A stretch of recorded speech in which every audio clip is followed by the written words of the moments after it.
بذاته. تفضل. طبعا الوفاق أنجح ناس، يعني أنا تكلمت عن الوفاق أنهم عاقلون، لكن هم يستخدمون الإعلام، عندهم لغتين، لغة داخلية وخارجية. لاحظ كون هون يعني عرض مشاهد سنراها. انظر الصورة الآن، انظر الصورة بإمعان، هذا فريق عندنا مخصص لهذا الأمر. لاحظ نعم. الدوار نعم. وانظر الجموع هذه الغفيرة، ها الدائرتين الحمراء. انظر الدائرتين، انظر نعم. الدائرتين. الشرطة بمقابل ماذا؟ الدوار الأخضر. لاحظ. أتينا إلى صورة بعد ذلك من زاوية أخرى، يعني ذهبنا إلى نفس المكان، موقع التصوير الذي نشروه. لاحظ موقع التصوير، هذا في 20/2، ها؟ نعم. يعني أمس، أول أمس 8 صباحا. لاحظ هذا الموقع تماما. لاحظ الفبركة، عمارة، يعني جانب من عمارة. جانب من عمارة. الصورة كانت مفبركة كلها، يعني ما يسمى بالفوتوشوب. نعم. هناك معالجة للصور التي تبث على الوسائل الإعلامية وعلى القنوات الفضائية وعلى العالم الافتراضي، تويتر وغيره، الفيسبوك. يعني هذا فريق عمل بسيط، بس راح طلبنا منهم أن يذهبوا إلى نفس موقع التصوير. نعم. اركبوا فوق الصورة فوجدوا هذه النتيجة. هذه الصورة الحقيقية. هذا طمس للحقائق، لأن أنت في بحر معلومات وصور ومشاكل ذلك. نعم. نعم. هناك أيضا أفلام أخرى. طيب الصورة اختلفت خلال 24 ساعة على فكرة. هناك أيضا لعله يأتي بصورة أخرى.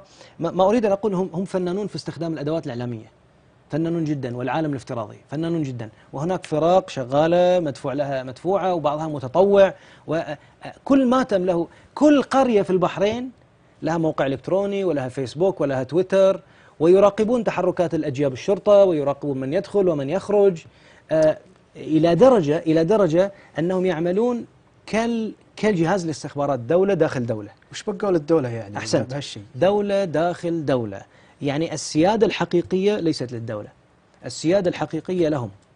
ولهذا هم عندما يتحركون، هذا أيضا فيلم آخر، وهذه نعم صور الآن تعرض. نعم. تفضل دكتور. هنا شاب، بتلاحظ شاب يقف يعني متجرد، لاحظ أمام المدرعات. لاحظ الصورة، هناك الدراعات. نعم. وهذا يعني ما عليه أبدا يعني عريان، نذير العريان. ويواجه، هذا يقول للإعلام أنه ما عنده سلاح، ما عنده مفخخات. نعم. انظر إلى الصورة الآن، يقلب وجهه، لاحظ عليه دم. المتلقي في الخارج ماذا يفهم من هذه الصورة؟ يظن أن الدبابة ضربت الشاب. وهذا ما قيل إن الجيش ضرب المتظاهرين. لاحظ أين يعني إذا هذه رصاصة، لاحظ يد فيها ماء، فيها دم، ها؟ فيها دم، وجسمه خالي، جسمه مجرد ألوان، صبغ، لطخة بس كذا. يعني لطخة ممكن تكون دم حقيقة أو غيره، لكن لا يوجد ثقب في جسمه ولا يمشي. ولاحظ منطقة الصدر، يعني منطقة الصدر والعنق، وأمام الدبابات، لأن الدباب ماشية. شوف، يشاهد المصورين ويصور ويبث أن الدبابات ضربته على صدره أو يعني رمت عليه وهو متجرد من السلاح. ولاحظ نزع القميص، هذا مؤشر لمسألة بعد الإرهاب، نزع القميص أنه ليس مفخخا. ليس عليه قميص مفخخ. طيب الصورة التالية، هذا في موقع تويتر، جمعية الوفاق. أي نعم، موقع تويتر.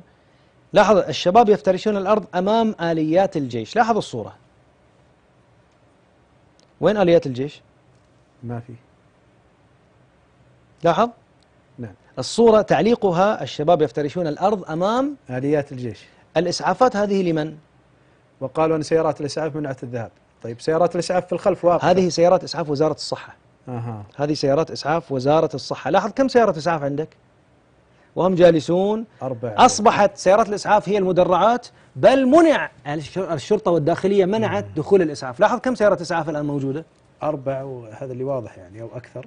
أنا أتكلم الآن من منطلق إعلامي صرف. أنا جعلت بعض الإخوة يدخلون المواقع ويصورون. لاحظ الآن حمل شاب مصاب برصاص حي لسيارة الإسعاف. طيب. رصاص حي، ها؟ طيب. انظر الصورة، انظر الصورة، رصاص حي هذا. ماذا تلاحظ في القميص؟ الدم. القميص ماذا تلاحظ؟ لاصق في الجسد غير لاصق؟ يعني غير لاصق ولا لاصق في الجسد؟ لاصق. هذا الدم إذا خرج من داخل الجسم لا تلصق الثياب هكذا، لأن الدم في مادة دهنية، فإذا خرج من داخل الجسم الثياب لا تلصق بهذه الطريقة. ما يعطيك دلالة أن الدم هذا جاء من الخارج. أنت تتكلم عن رصاص حي. نعم. لاحظ هناك إشكال أنه هذه كم الدم طبيا، هذا كم الدم في منطقة الصدر لا يعقل. لاحظ هنا، لاحظ هنا ماذا نرى؟ لاحظ في جيبه، ماذا ترى في جيبه؟ شيء أحمر. نعم. صح؟ نعم، كأنه كيس أو بالضبط كيس هذا. هذه كبرت الصورة. أيوه. الفريق يقول تحليل الصورة أن هذا كيس دم. طبعا هذا الشخص دكتور اللي قبل شوي الدم على صدره، اللي قبل شوي ولا؟ نعم. لا يعني لا أستطيع أن أربط، ولكن نحن حللنا الصور. ولكن الشاهد أن هذا فريق العمل يميل إلى أن هذه الصورة هي كيس دم. كيس دم. نعم. وعندما قربنا في الفوتوشوب وجدنا أن كيس دم. يعني نريد أن نصل أنهم سرقوا بنك الدم؟ لا أريد أن أصل إلى نتائج بهذه الطريقة، ولكن هذه الصور تقول هذا. طيب. طبعا هذا الزعم رأيناه. نعم. انظر. يقولون أن الجيش يطلق عليهم النار. الرصاص صحيح. هل هذا صوت إطلاق حي؟ طبعا هذا بدون صوت. ما في صوت. نعم. لكن الواضح أن في فبركة صوت. نعم. نعم. وكأن المصور يختبئ ويعمل الأكشن حل. لاحظ. شوف هذا ينظرون إلى الكاميرا. نعم. يعني شوف سبحان الله. يعني لاحظ هذا ينظر إلى الكاميرا. يعني هناك مسرحية. أنا حقيقة صفقت عندما بدأت أرى هذه الأمور.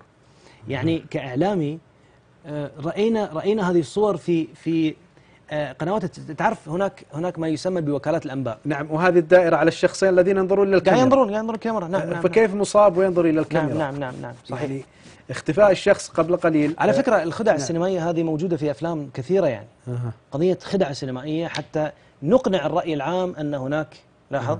شوف الآن ينظر، أنزل رأسه. لاحظ. الآن كأنهم يرشون الدم على الأرض أو كأنه أصيب. أضف لذلك أخي أنه الرصاص الحي بهذه الطريقة هذا إعدام. هذا ليس الشرطة عندما لاحظ. كنت تعمل مصاب فاستضرع بدم. يعني لاحظ اللقطة، انتظر حتى الكاميرا تأتي إليه فرفع العلم. وهذه لقطة كربلائية على فكرة، رفع العلم في أرض المعركة. يرفع علم البحرين، فهو ماذا؟ هو وطني. يعني كيف يكون هذه الأفلام أخي رصدناها، فريق عمل متخصص. حاولت أن أفهم. ثم ماذا حصل؟ نعم. وضعناها هذه على اليوتيوب. دع الناس تنظر إلى الحقيقة يعني.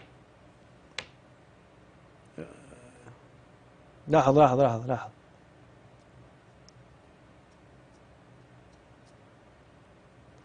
هذا لما نزل الجيش 7 جروح طفيفة فقط.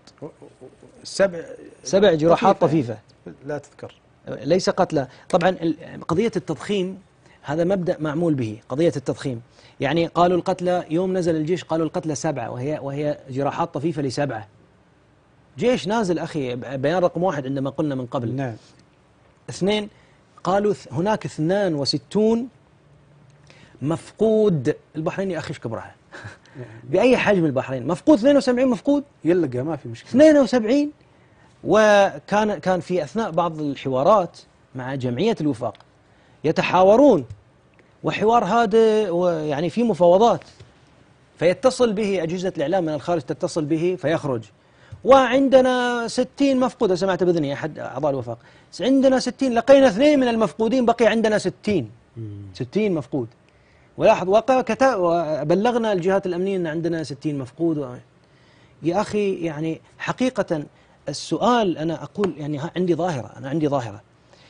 الغريب في هذه الظاهرة الشيعية أنها تتأزم إذا جاءت مرحلة التهدئة، هي تتأزم، وهذا حصل. الدوار بدأوا يتخاصمون، هناك أزمة داخلية، حمائم وصقور، ولذلك يؤتى بمشيمع إلى البلد لأجل أن يضفي شرعية. مشيمع أحيانا يلبس عمة وأحيانا لا يلبس عمة، ويظهر أنه يعني عنده صراع نفسي بين الأفندي والملة. هناك صراع نفسي بين الأفندي والملة. الرجل راديكالي إلى أبعد درجة. أحيانا يعني هناك أمين عام الوفاق الشيخ علي سلمان رجل عاقل حقيقة رجل عاقل، يلعب لعبة إعلامية ويلعب لعبة سياسية، لكن إذا جاء إلى بعض القضايا التي يزنها عنده موازين معقولة. حتى المطالب الآن مطالب بدأ ينزل سقفها. التيار شيمع هذا يريد أن يرفع السقف، رفع السقف بالضد تماما، لكن تيار الوفاق الآن بدأ يعقل المسألة، لأن المسألة أخي حمام دم. والله كل ما سمعتم السنة رجل الشارع العادي، بنت الشارع العادي تقول صحيح. أن النهاية حمام دم، ولا نستطيع نحن كسنة ولا هم كشيعة أن يمحونا أو نمحوهم. صحيح. لا نستطيع. صحيح. نعم. لا كما ذكرنا كفتين متوازيتين كما يقول. نعم. ولكن طيب في اتصال. أبو تركي من أين يا أبا تركي؟ البحرين. ألو. تفضل يا أبا تركي.